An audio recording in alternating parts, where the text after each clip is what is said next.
Hello everyone, welcome to stock market training. हमने हमारे पिछले वीडियो में सीखा promoter share holding pattern shows how much trust promoters have on own company. Interest coverage ratio should be 4 to 5. Quick ratio should be minimum 1.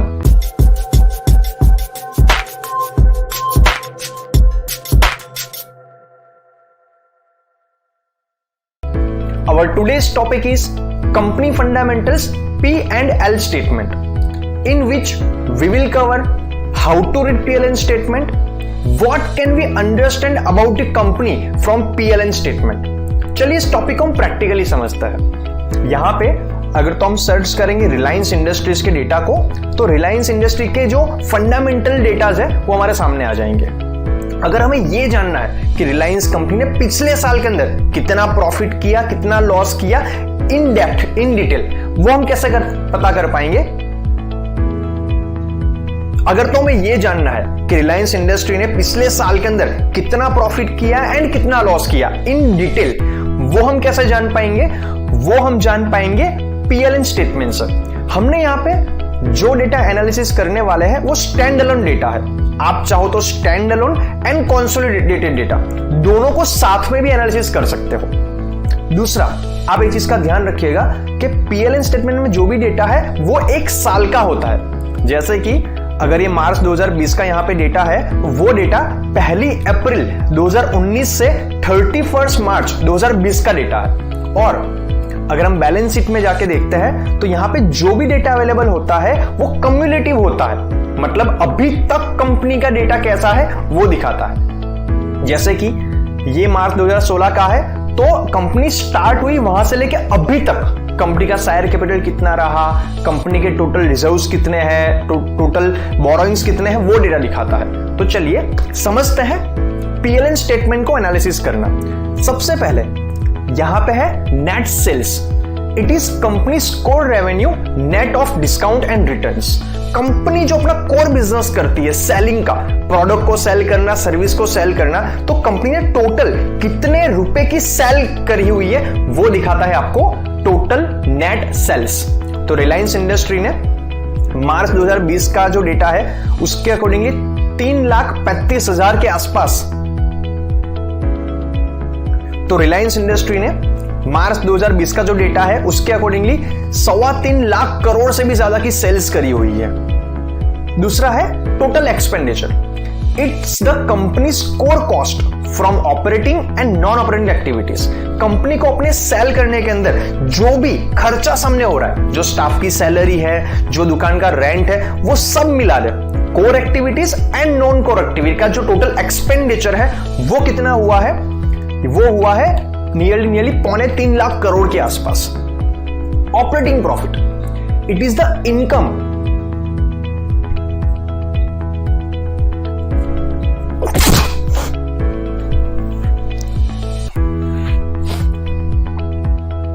Operating profit, it is the income earned from the core operations excluding any financing और tax related expenses।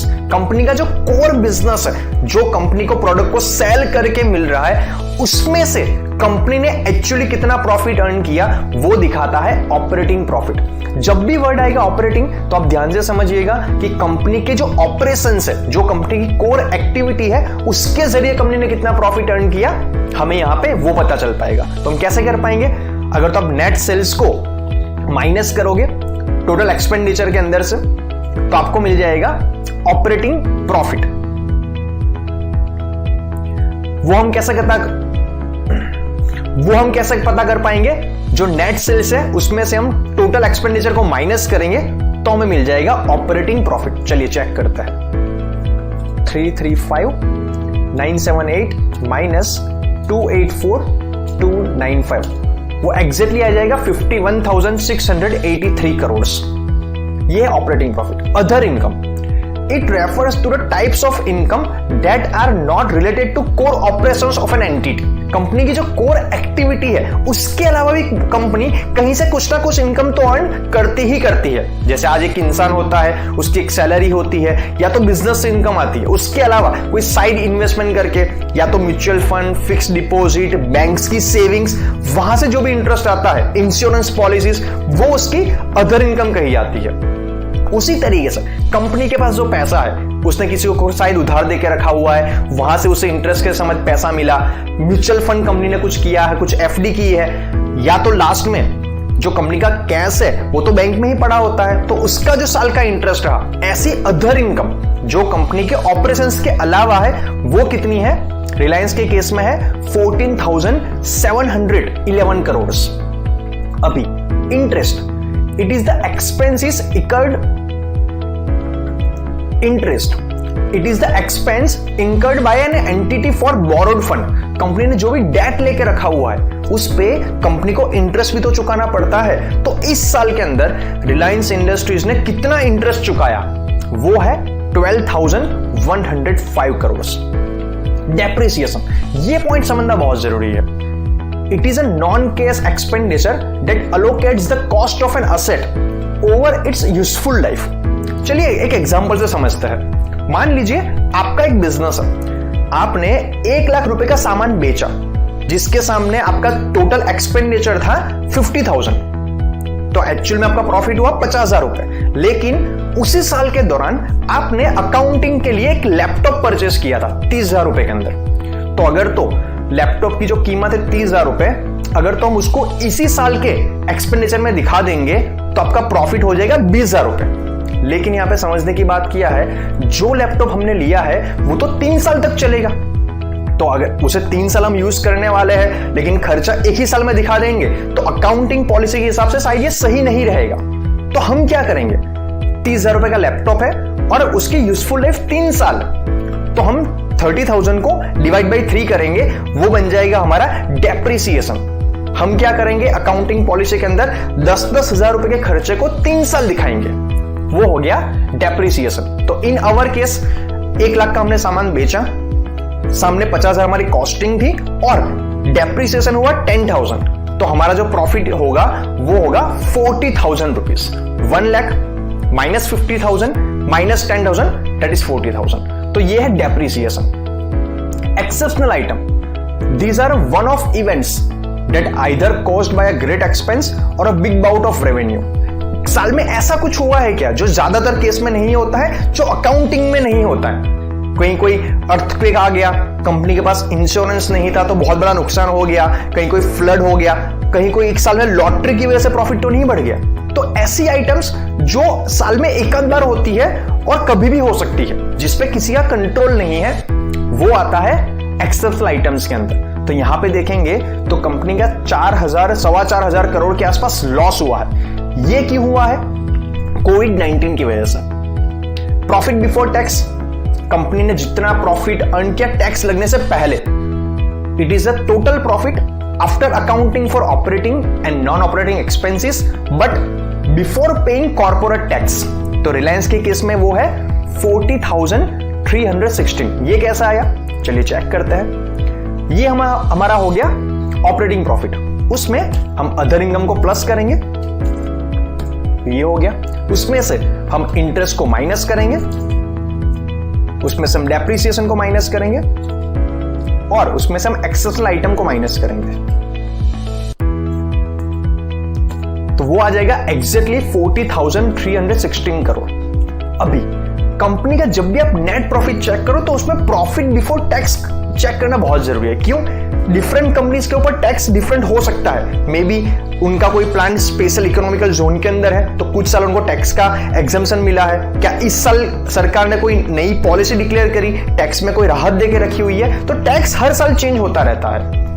तो tax लगने के बाद जो net profit हुआ, it is the final profit left over after subtracting all operating and non operating items from net revenue.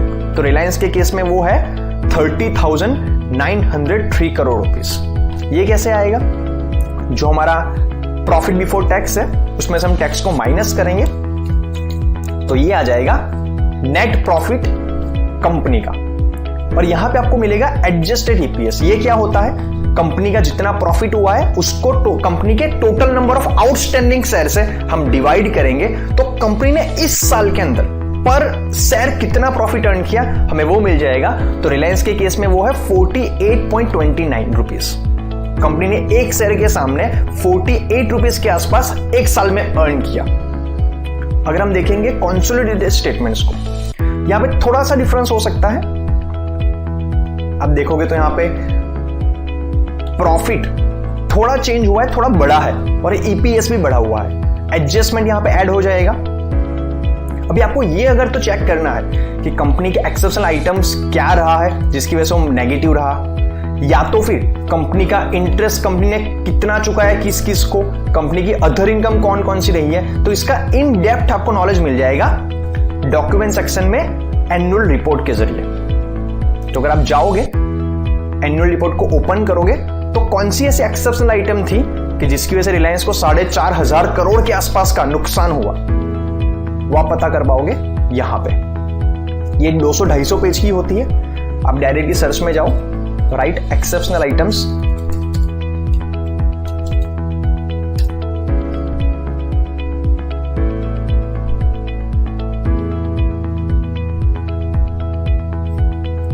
तो आपको directly पता चल जाएगा कि कंपनी ने किस चीज को एक्सेप्शनल आइटम में कंसीडर किया हुआ है। जो in the case of Reliance है कोविड-19, और 2020 के अंदर जो भी एनुअल रिपोर्ट आएगी सब कंपनियों के केस में ज्यादातर कोविड-19 की वजह से ही उनका लॉस काफी बड़ा हुआ होगा या तो प्रॉफिट कम हुआ होगा।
तो आप यहां पे देख पाओगे exceptional items on account of covid. Corona virus की वजह से जो भी कंपनी को नुकसान हुआ है, जो कंपनी का प्रॉफिट कम हुआ है, उसे कंपनी ने कंसीडर किया है एक्सेप्शनल आइटम के अंदर।